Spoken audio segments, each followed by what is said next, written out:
Hello, everyone. Welcome to a new beverage panel discussion, The Influence of Wood. I'm your host today. I'm Zachary Johnston. I'm the drinks editor for UPROXX. So today we're going to be talking about wood in our weekly educational forum. These are basically about spirits, drinks, tastings, investing, business history, and more, with today's topic being a very specific deep dive into how wood affects the final spirit that we all love to drink in whiskey. Um, for everyone tuning in, first we'd like to thank you. These are a great educational experience for whiskey lovers.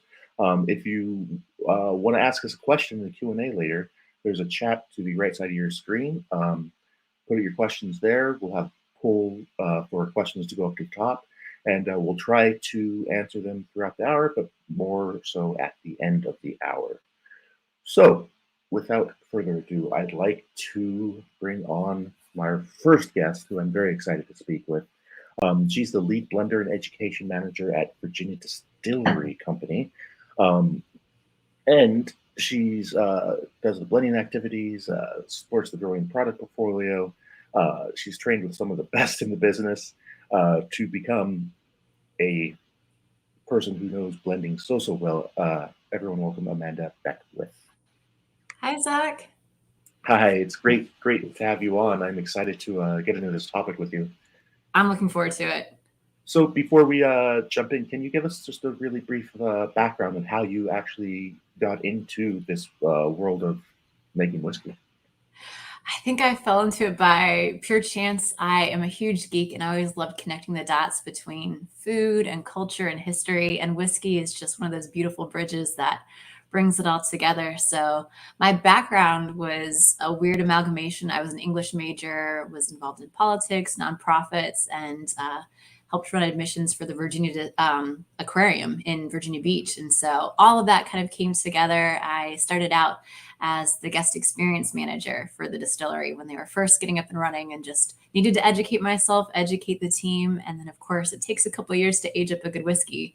And so along the way, I was educating myself and started out just training with some of the most incredible people, like the nosing expert Nancy Fraley, Harry Coburn, Dr. Jim Swan. So I really lucked out, and it's been a really fun journey.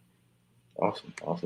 Yeah, and so we have a second guest joining us, and I'm very excited for this guest as well, because this is someone who actually works in making barrels, making casks. So we have joining us is William Hornaday from the Kelvin Cooperage in Louisville, Kentucky. He's a vice president, and he's going to sort of help us dive into like the nitty gritty of barrels and barrel making. So William, welcome. Thank you, Zach. It's a pleasure to be here.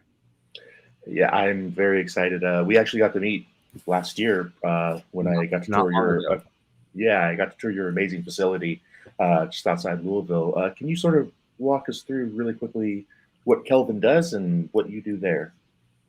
Yeah, so I also kind of fell into this by a bit of chance luck and then I guess some hard work after that, but never intended on doing anything in the manufacturing world. I was an economics major by choice.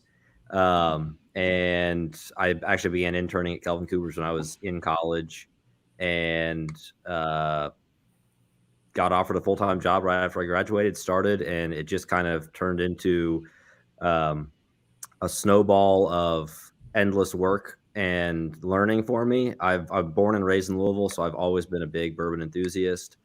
And so this kind of just, I got real lucky, I think. So Kelvin Cooperage is an old traditional cooperage. We were, began in Scotland, just outside of Glasgow in 1963, moved to Louisville in 91, specifically to be in the heart of bourbon country, where we'd have access to once used bourbon barrels. A lot of people don't know that the history of a barrel can be quite long, extensive, and intricate. So used barrels are highly sought after all over the world. Although bourbon requires new oak, most other things do not. And so they actually prefer getting access to the once used bourbon barrels. So that's why we moved to Louisville, was to focus on used barrels. But from there, it turned into a manufacturing facility making wine barrels. whiskey barrels, smaller format barrels for the really boutique craft guys or for rapid aging. And then with the bourbon boom hitting in 2012, 2013, we really just kind of that kind of just took over all of our production, and we really started ramping things up over the last decade. Pretty much right when I started full time, things just went haywire in this industry. So it's been a wild, fun ride this entire way, and it does not seem like it's been 10 years at all. But here we are. Indeed, here we are. So I want to dive right into the deep end with this chat, and I think with a lot of people, they think of a barrel and it's a final product, and there's some very top level things that people already know about. There's char level, there's toasting, because they see these things on labels. But let's take it all the way back down to the beginning, to the trees that it actually comes from, because oak is the dominant thing you hear about.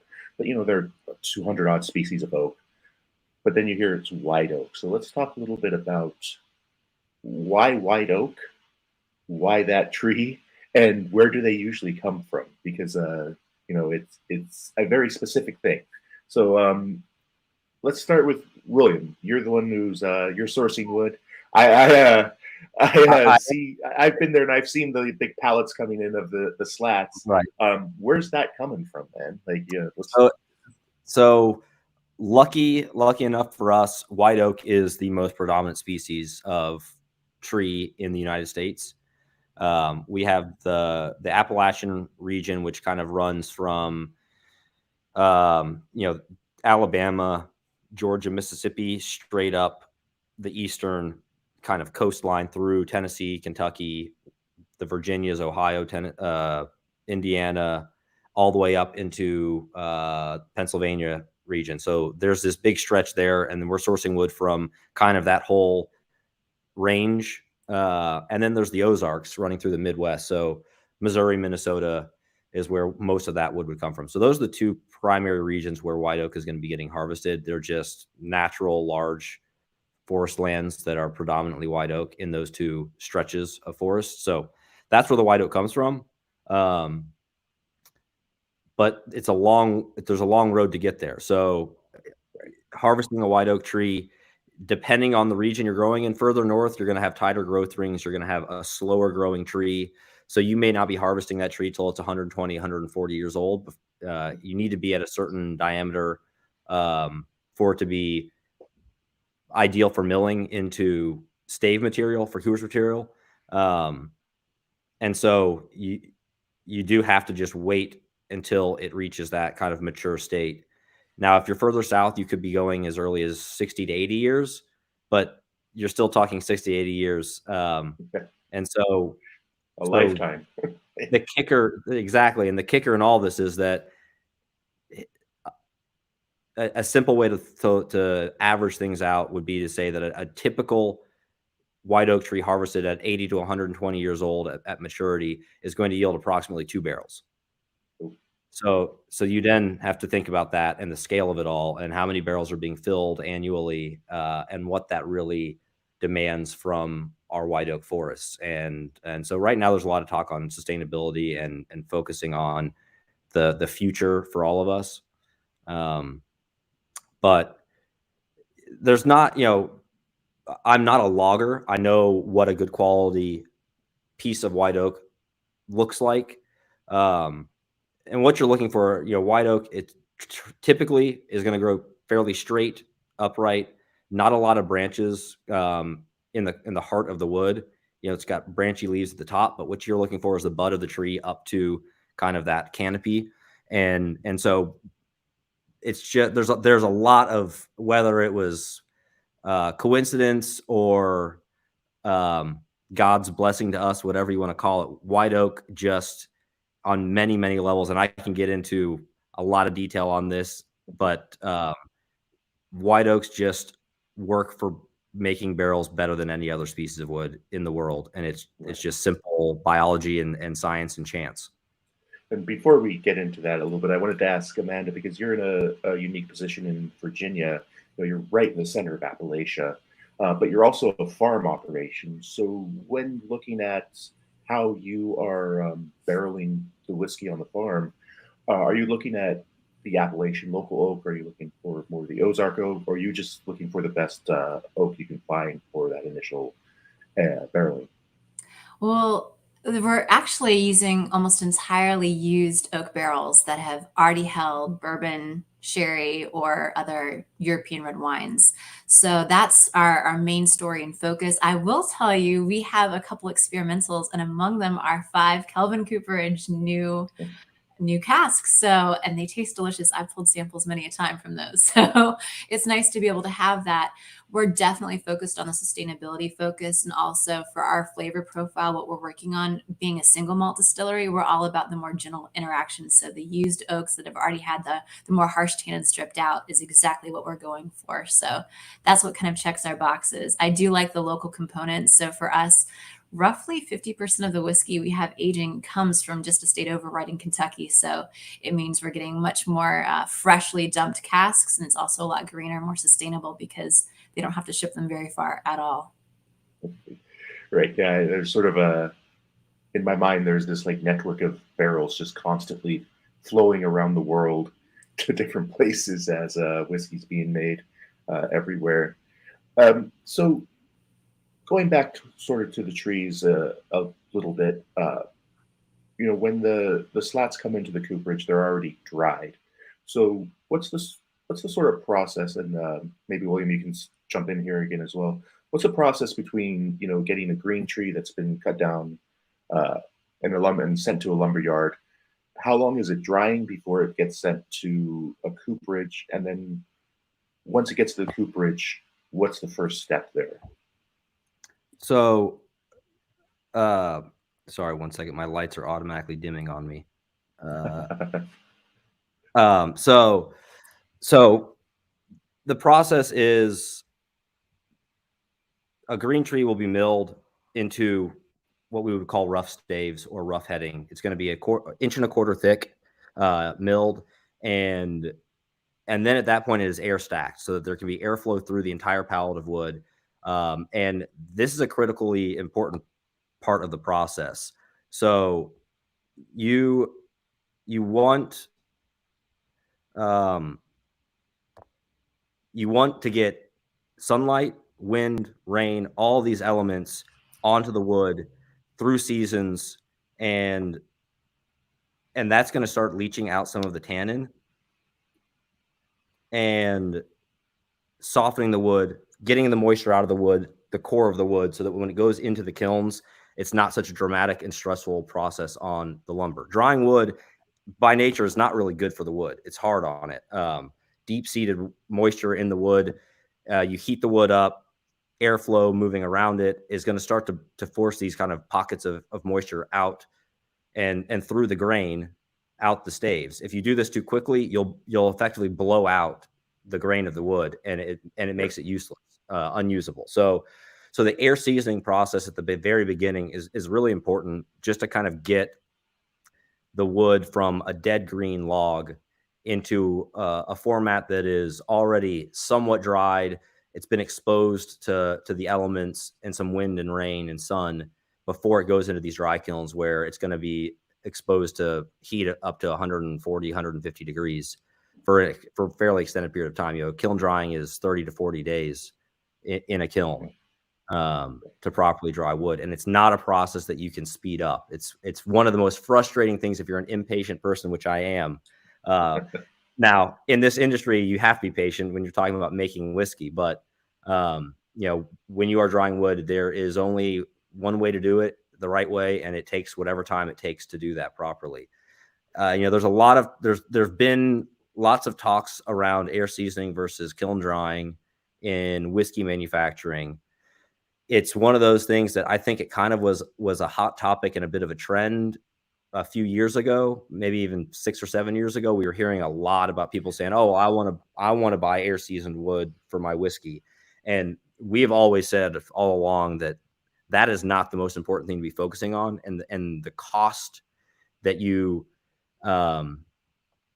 the cost add to air seasoning wood is tremendous, and the payback for it, in my personal opinion, is not there.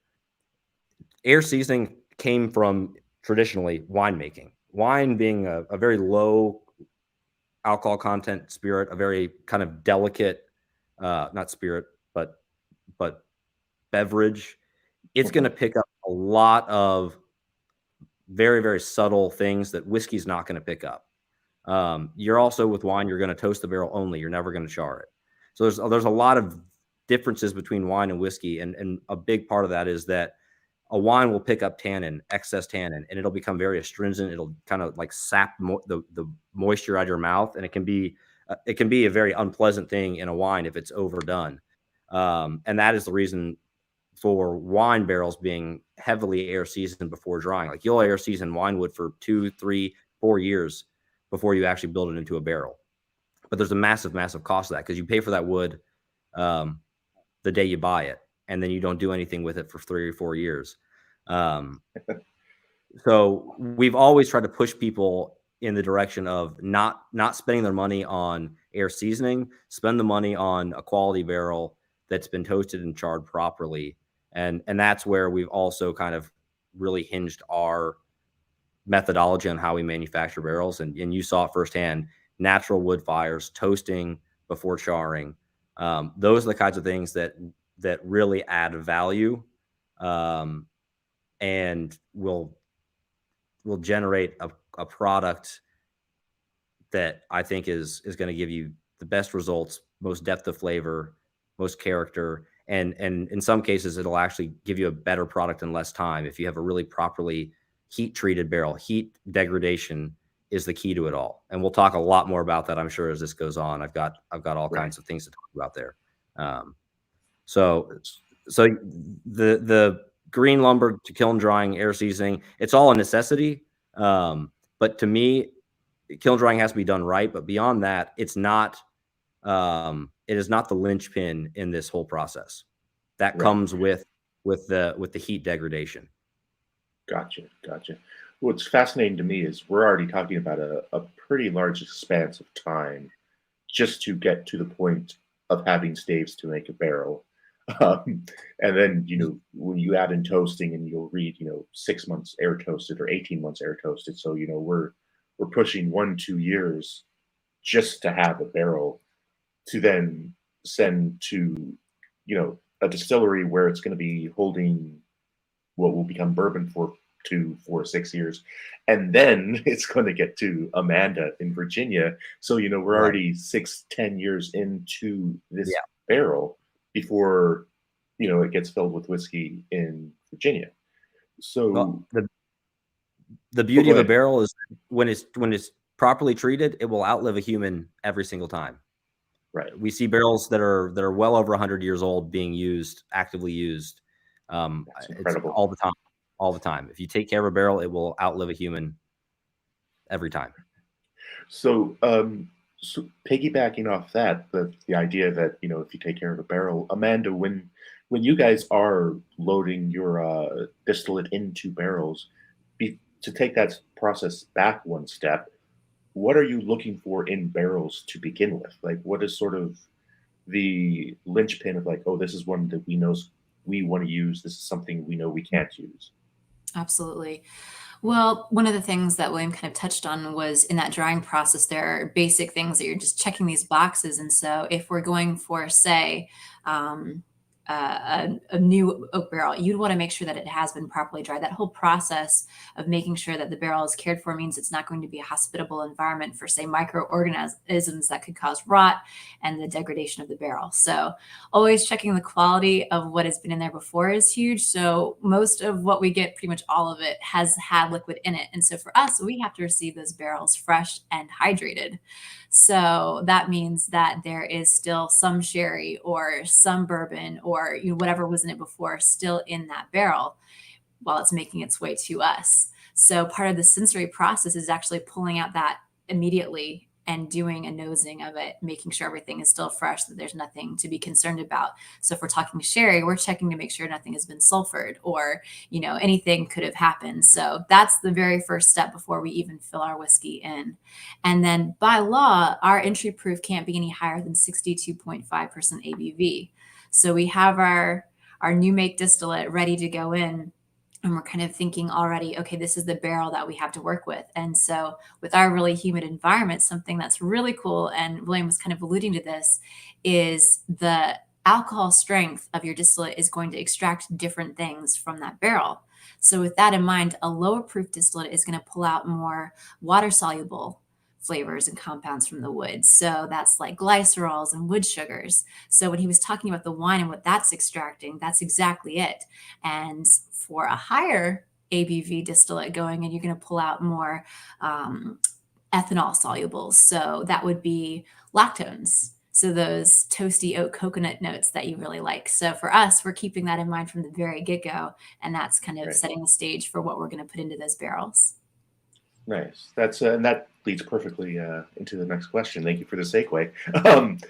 So looking at then, okay, we've got a barrel made. It's it's air dried and then it's charred. What I think for a lot of average whiskey drinkers out there, especially if you're talking about bourbon, vanillin is something that comes up all the time. It's sort of like the hallmark. I mean, we know from history people used to use Kentucky bourbon when they couldn't have vanilla to get the vanilla into their recipes and cakes and pies and things like that. But what else is there? I mean, obviously there's more than just vanilla coming out of the barrel, but also where is that coming from? Is it from the toast? Is it from the char? If you have a char level 1 to a char level 5, like what different things are you looking for in each of those that actually gets imparted into the whiskey? And I'll let you guys take it back and forth on that. I'll say a little bit and then William, you want to take over? Yeah. So one of my favorite things is realizing what's already naturally in the wood itself. So I mentioned lactones. They're already there. And in fact, they can be masked or taken away if you were to really blast them with a really intense char for a long time. So there are some things that are already naturally in the wood, some things that are there in a little way that you can bring out more. So eugenol, we call that the clove spice sort of that comes out, and that can be accentuated by the treatment of the toasting or the charring of the staves. One of my favorite compounds is furfural, which can be perceived as a nutty sort of caramelized note. So Amaretto. yeah. Yes, amaretto. Nice. Yeah. So I have my favorites that you definitely see. Glycol, that's like that smoky note. There are so many. And in that process of charring or toasting, you're breaking down some of the long chain compounds into shorter ones. And that breakdown or degradation brings out more flavors. So I'll pass the mic to William to get more geeky about it. Yeah. So you did you hit all the key words there. So furfural, maltol, cyclotine, ethyl lactate, vanillin, guaiacol, eugenol, all are most of them are complex chains of sugars or compounds in their natural form in the white oak. Heat degradation is what transforms everything in that white oak into flavor compounds that can then actually impart something into your whiskey. So what I really want to harp on, because it's a huge misconception even within people that work in the industry, not just bourbon nerds out there. I talk to customers all the time who are completely unaware of the difference between toasting and charring and what those two things do, because they do two very, very different things. And I'll start very simply explaining what the difference is, and then I can go into more detail about how that is. So the way I describe it to people who come on tours is toasting happens before charring. Toasting is non-direct flame contact. So we'll have a natural flame burning, the barrel will be sitting over that, but there will be no flame actually coming in contact with the wood. It's purely radiating heat into the wood, penetrating through the thickness of the stave. That is what toasting is. It is an additive component to the barrel. If you think about pitting a piece of bread into a toaster, it comes out golden brown. It smells really sweet, yeasty a little bit, tastes delicious. That's toast. If you put a piece of bread into a toaster, crank it all the way up, and it comes out black, it doesn't taste good. It's bitter. It smells bad. That's charred. The same exact thing applies to a barrel. So we're toasting a barrel. We're penetrating that inch thick. So we buy the wood an inch and a quarter thick. When we process it all down, we end up with an inch thick piece of wood. That's what's going to make the barrel. That inch thick piece of wood is packed full of various compounds, sugars, and lignins, hemicellulose, all these things that are complex chains that can be broken down by heat degradation into flavors. By getting a proper toast, you will penetrate through the entire thickness of that stave. And when whiskey is aging in a barrel, people hear about the red line that you can see if you take a stave out of a barrel and you look at the side, at the edge of the stave. You can see a red line where that whiskey is actually penetrating deep into the wood. So if you just flash char a barrel, you're going to get some heat degradation on the very surface, and that's going to create some toasted notes. But you're leaving the majority of the stave completely unheat treated, which is leaving most of those compounds inactive. Another way I talk about it is like THC. THC is heat activated. It's a non-active compound until it has some sort of heat activation to it. White oak is similar. If you don't heat white oak, you will not get out of it what you're looking for. So it's additive. It is entirely additive. Right. It also is responsible for all of the color. So people think that I'm just going to get a really heavy char because I want more color. That's not really what's giving you it. It is, but it's indirectly what is causing that. So when you go from toasting to charring, we're going from non-direct flame contact, radiant heat, creating this toast layer. And when you smell a barrel, you got to physically do it firsthand, Zach. It smells amazing. It's like a bakery in the cooperage. It's amazing aromas. You'll get, and when you brought up for furl, first thing that jumps to my mind is amaretto, because there'll be, and it's amazing because every barrel is a little bit different. And sometimes when I'm giving a tour and I pull a barrel off that's toasted so I can show whoever we're touring, stick your head in this barrel and smell it and see what you smell. Sometimes I stick my head in there and I just get like smacked in the face by pure almond, and it's like amazing. Okay. Sometimes it's fruitier, sometimes it's citrusy, sometimes it's nutty. You're always going to get vanillas, and you're always going to get really yeasty notes. People use marzipan a lot, which it gets kind of played out, but it's true. Marzipan is all over all of this.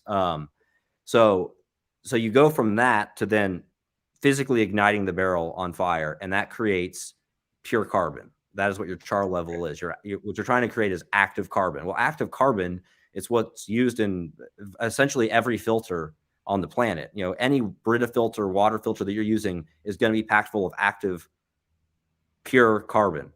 By nature, pure carbon has zero aroma. It gives no flavor. It gives no color. All it does is actually extract and scrub away impurities, undesirable flavors. You might have some, sulfite is very common in distillate. No matter how good of a distiller you are, you're going to have sulfites there. And that carbon layer is going to help strip those things away, mellow it out, round out the edges. So it has a very, very important role in this whole process, but it is not what's responsible for flavor. It is not what's responsible for color, even in the most part. It's like a natural filtration layer inside the barrel. It's like a built-in Brita filter into the barrel. And what it does do also is it breaks down that superficial layer of white oak, which allows for the spirit to get into the wood even easier, which is what you want. It opens the pores up, it breaks the surface down so that you can get that penetration into the wood easier.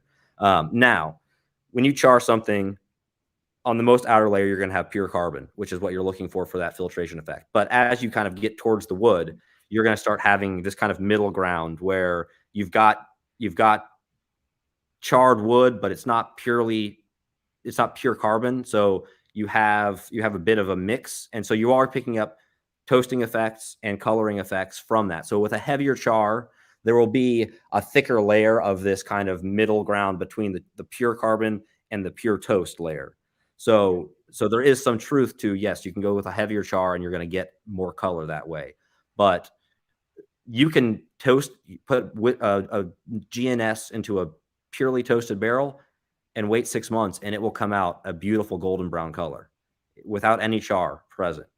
And so that's something that I really have been, just in the last year, I've kind of realized that there's this lack of understanding just broadly within the industry that because char is just what everyone talks about. Oh, charred oak barrel, charred oak barrel, charred oak barrel. Right. And people don't talk about the toast, and people don't really understand really the science behind how all these different components go together and work together. So just sort of as a recap, we're talking about, wood that's coming in that's already treated. Those staves are turned into a barrel. And then you have a toasting process, which activates the enzyme and compounds in the wood so that we can actually impart flavors into the distillate. And then you have a charring process, which creates a natural filter on the inside that's filtering the distillate as it goes into the wood and comes out of the wood to take out unwanted compounds and esters and flavor notes and things like that. And so offers that's a cool process. Offers an easier path for the whiskey to get into the deeper penetrating toast layer of the wood. That char also helps with that. Right. Gotcha. So what's interesting then, and this is why I'm so excited we have Amanda with us to talk about this, because they do a lot of, they almost exclusively use used casks that have already had, either a distillate in them or even a wine in them. And that's why I was so excited for William to come, because you guys deal in not only making new casks, but you also are a brokerage for used casks. So it's sort of a great collision of what's going on in the world with these barrels as they, become aged and are used more.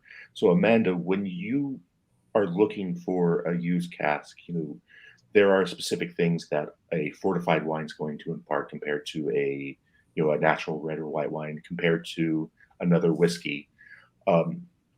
What is your process there in sourcing those barrels?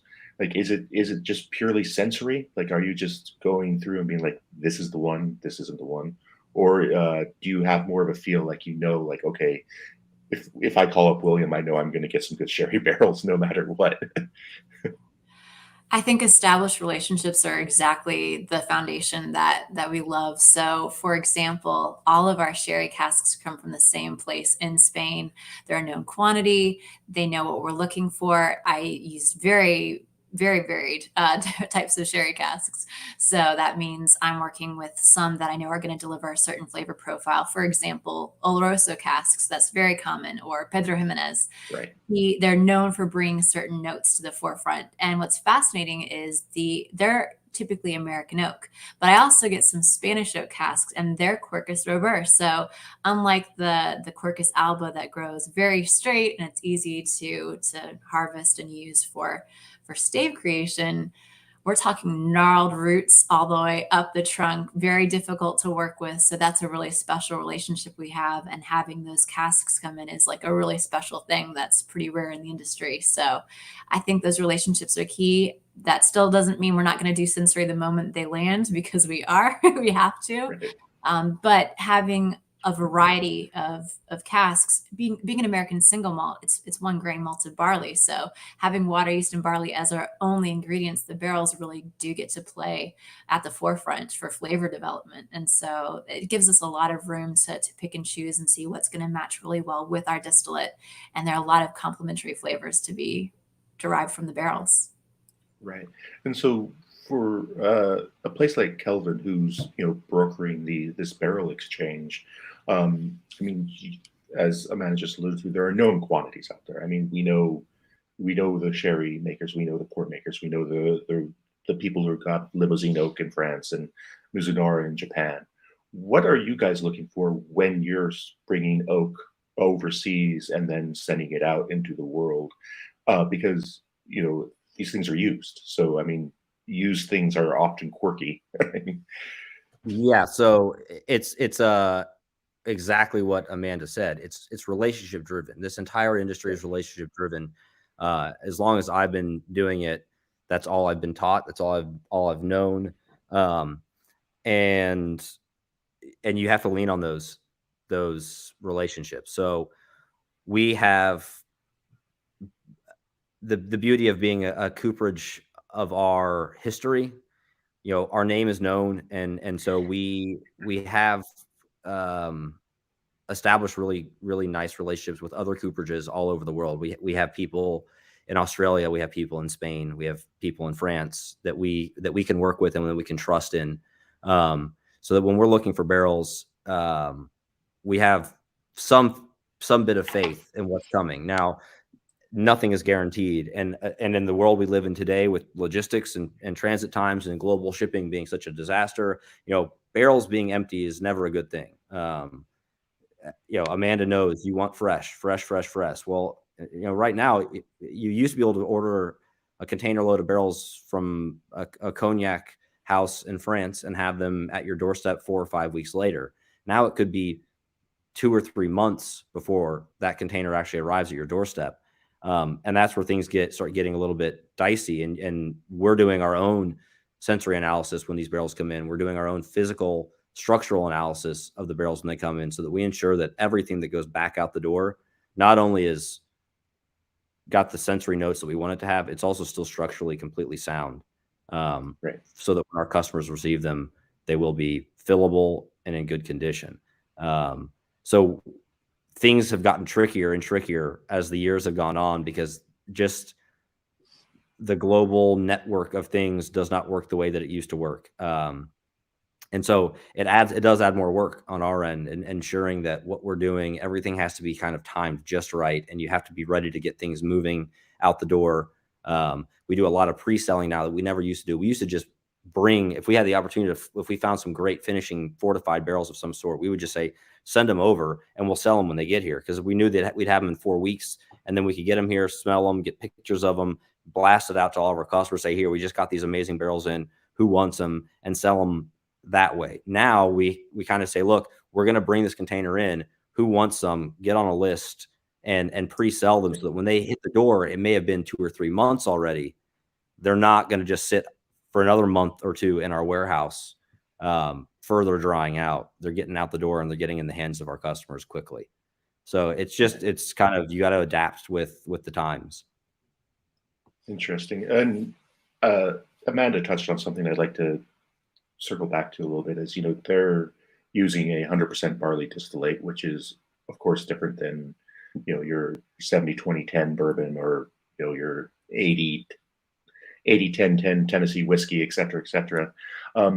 When you're building a barrel and when it's finished, is there a sense that that barrel X is going to work better with a barley distillate, barrel B is going to work better with a corn distillate, and barrel C is going to work better with a rye distillate or a wheat distillate or what have you?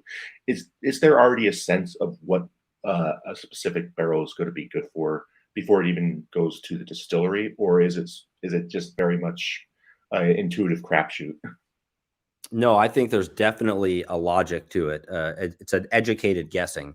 It's also very, very opinion based. So, everyone's palate, everyone's senses are going to be different. So, we get customers that call us and say, here's what I'm doing. What barrel should I use?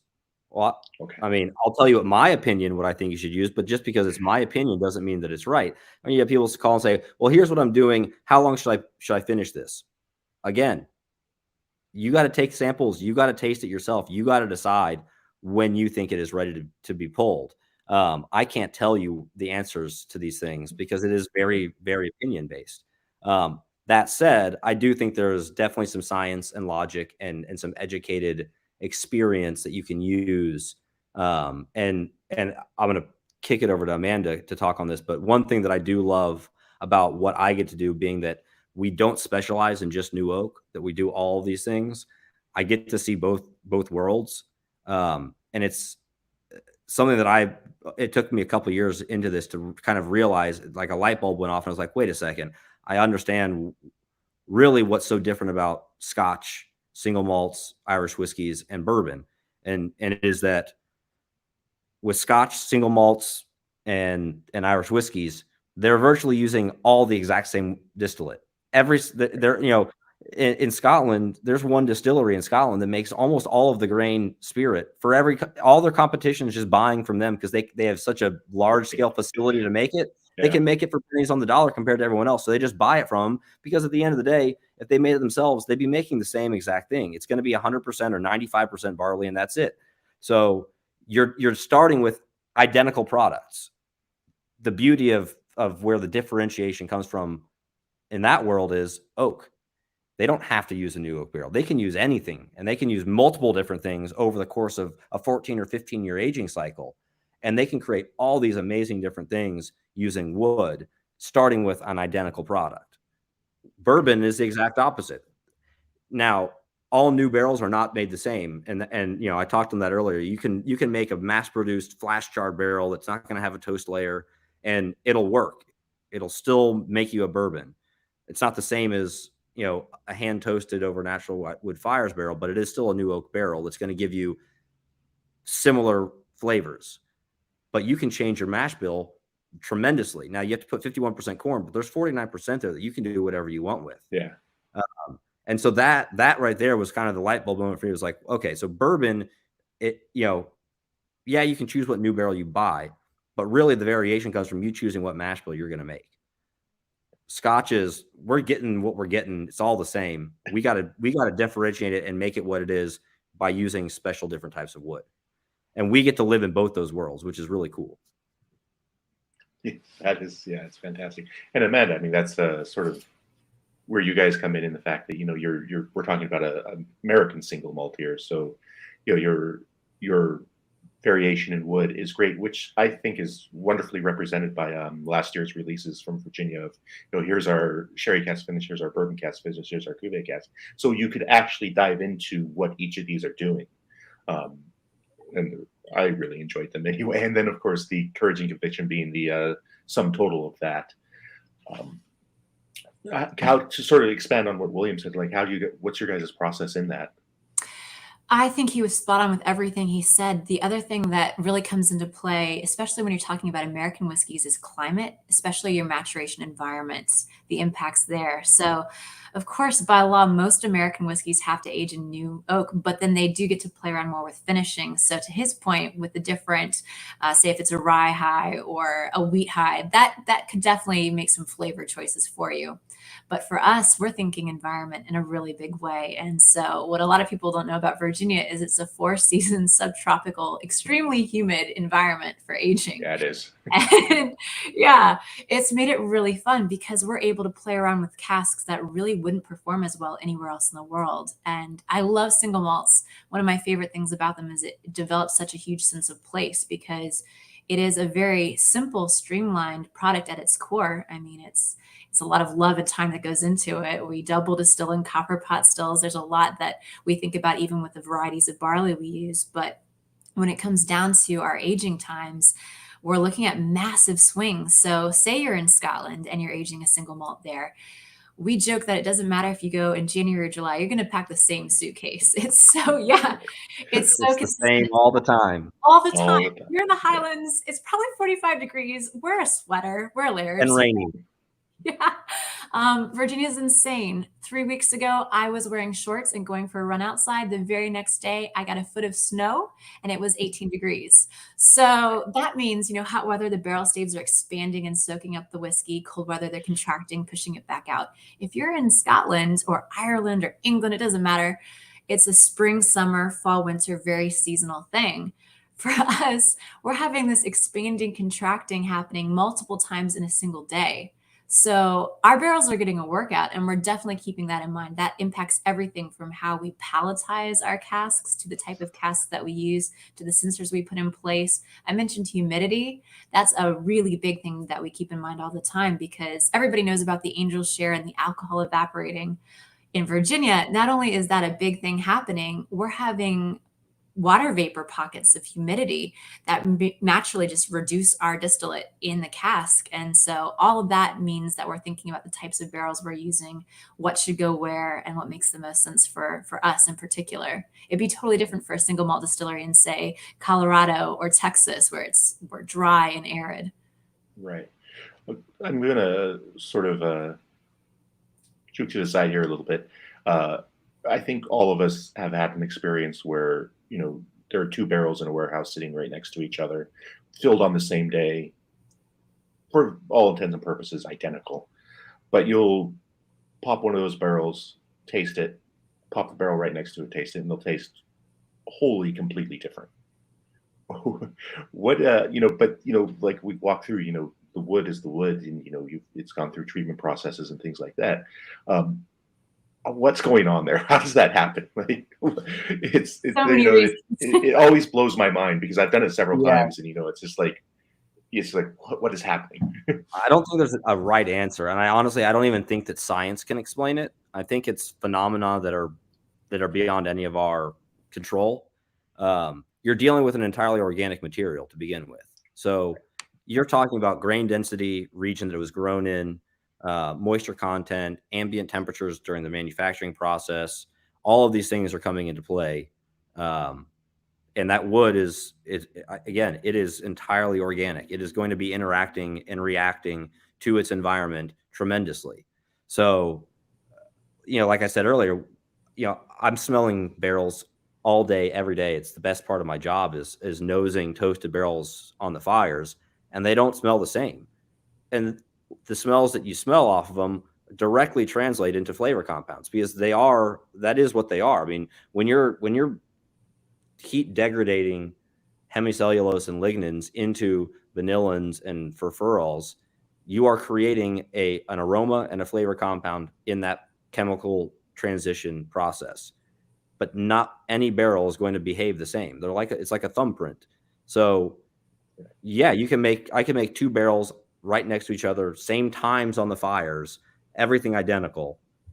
And then Amanda could put identical whiskey distilled same batch straight into those barrels at the same time into a warehouse side by side, and they will not be the same.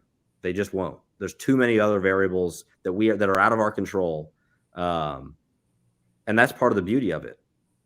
Yeah, some of the big factors could be other liquids that were in those casks before. So if they're second filled, that's, a big thought.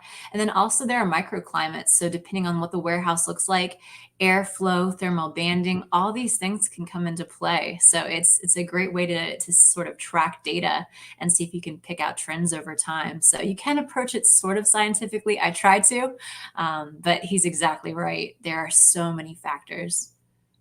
Yeah, and I think there's sort of going back to where we started, like, every tree's different. It's going to, have a different lifestyle, have a different health, have a different, makeup, in the sense that, if you pick two apples off the same tree, one can be bitter and tart and one can be sweet and luscious, but it just depends on what has happened.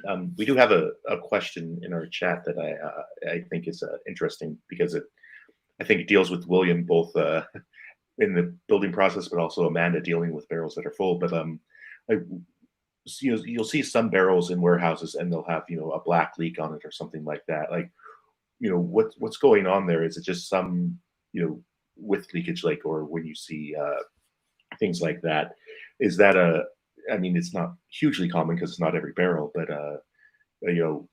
they're all soundly made, obviously. But sometimes the distillate just makes its way through. What's up with that? Yeah, I mean, again, you're talking about an entirely organic material held together with nothing but pressure, steel hoops, Right. Pressed onto the barrel.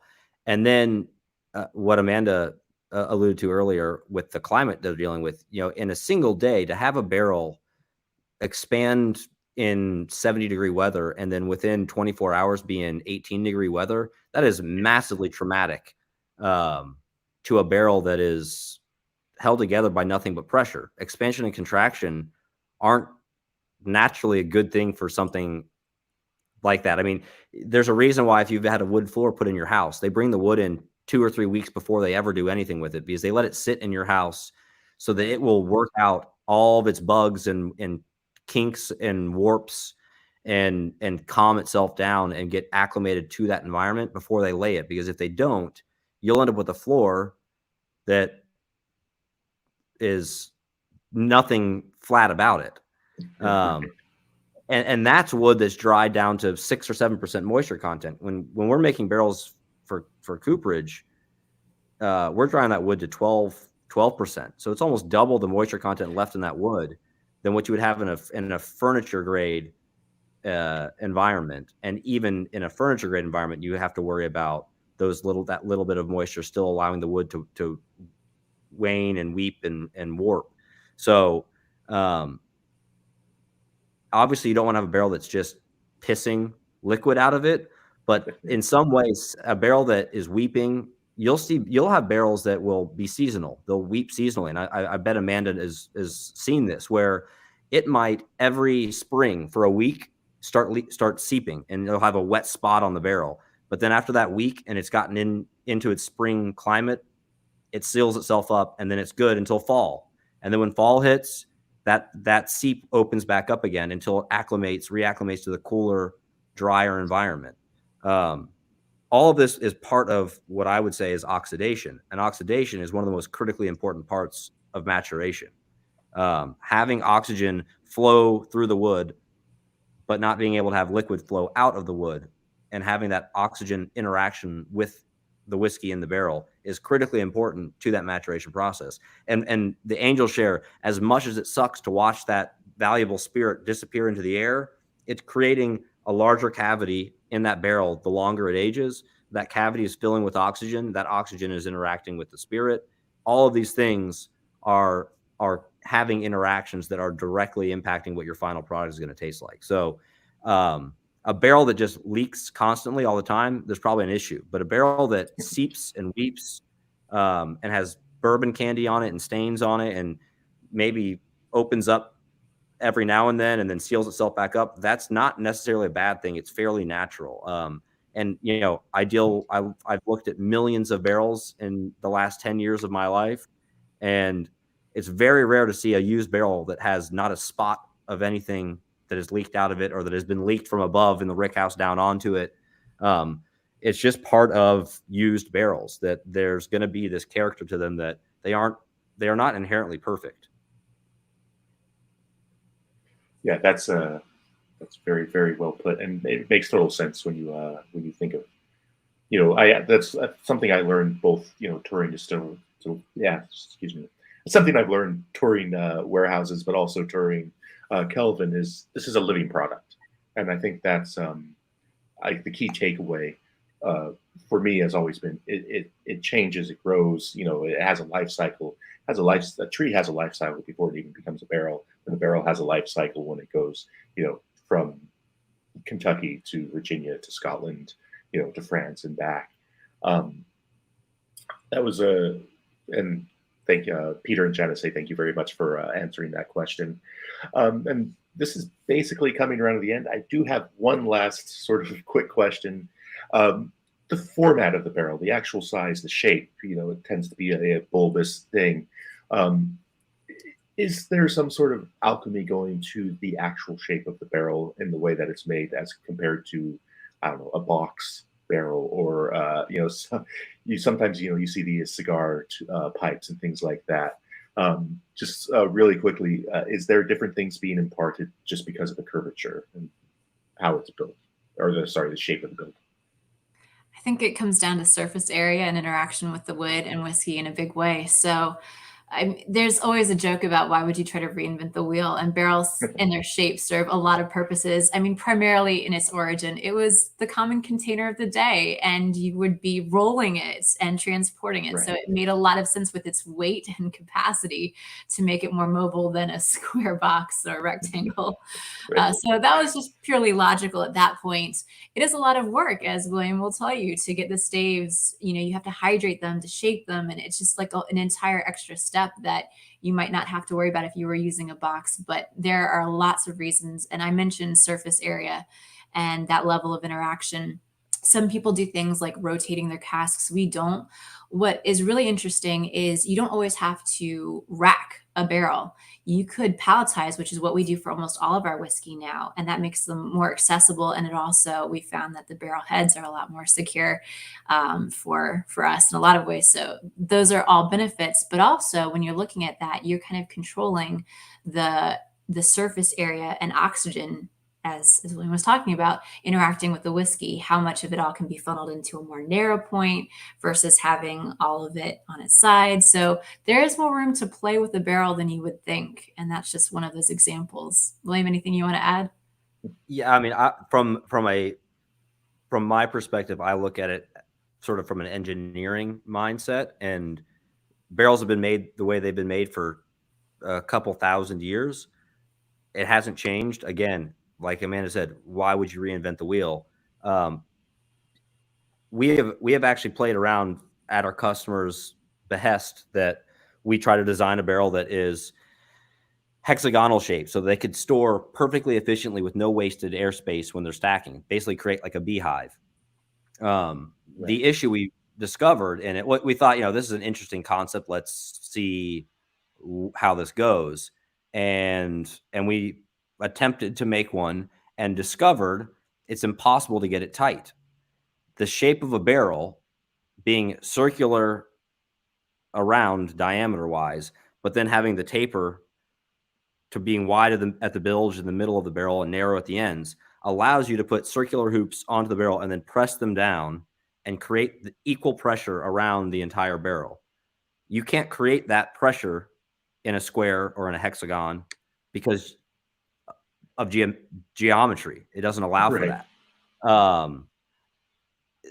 It also makes it arguably, for what it is, one of the strongest per square inch objects on the planet. You can stack thousands of pounds per square inch of pressure downward onto a barrel in a palletized situation and have absolutely no issues, because being a circle, it's a barrel is effectively an endless arch, and an arch was designed by the Romans because the keystone at the center point would equally distribute the weight down each side into the ground, distributing perfectly throughout everything so that not one single point is having to bear any of the burden.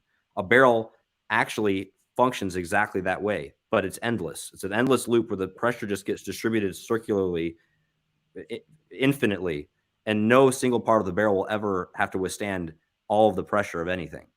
So from a structural standpoint, the reason why barrels are the way they are is because there is no better way to do it. Right. That's a perfect spot to note to end on as well. Amanda, William, I really appreciate you guys taking the time to do this panel discussion and walking us through the amazing things that wood imparts into the whiskey we love. Amanda, before we wrap up, is there anything coming up for Virginia Distillery that you'd like to let us know about? Yeah, it's been really exciting to be able to select honey barrels throughout the years doing sensory. So we've rolled out our single cask program. So depending on the account, you can go to our website and use our whiskey finder. But we're showcasing some really amazing single casks at cask strength. So you get to experience the whiskey the way the blender does if you get to try some of those. So that's what I'm most geeking out about these days. Right on.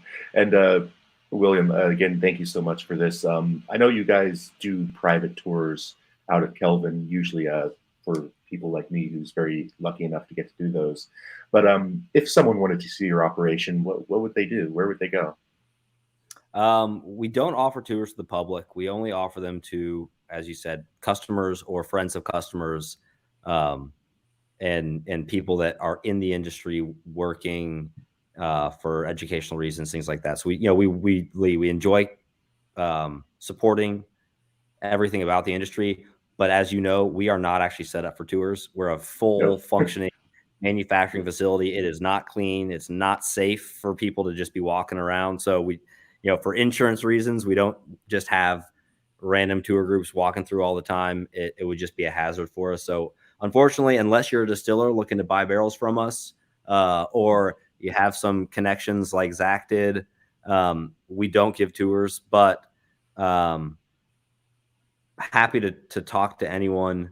And I do these kind of panels and things somewhat regularly when I'm asked. So, you can find content out there, and there's videos and things that are floating around on YouTube and stuff to kind of see the experience a bit from the firsthand experience. Absolutely. Yeah. And also follow Kelvin Cooperage on Instagram. You got some cool content there for sure. You can live vicariously through social media. Exactly. So that's a wrap on this panel discussion. Again, Amanda and William, thank you so much. For everyone watching, thank you for joining. I hope you learned some great stuff about wood. You can find out more about stuff like this at bevridge.co. You can learn about the American Single Malt Tasting Kit, which Amanda's wonderful whiskey is part of. And then, of course, this is a weekly panel discussion. So next week there will be a new discussion with Jared Himstead from Balcones and Colin Keegan from King Single Malt out in New Mexico. And they'll be talking about terroir in whiskey, which people are, I feel like, finally starting to appreciate more and more about, of course, regionality, but where your grains are coming from, where, of course, the wood is coming from. And so that should be a good panel discussion. So until then, thank you, everyone. Have a wonderful rest of the week, and we'll see you back here next week. Cheers. Thank you guys for watching and for having us. Bye, everyone. Bye. Bye.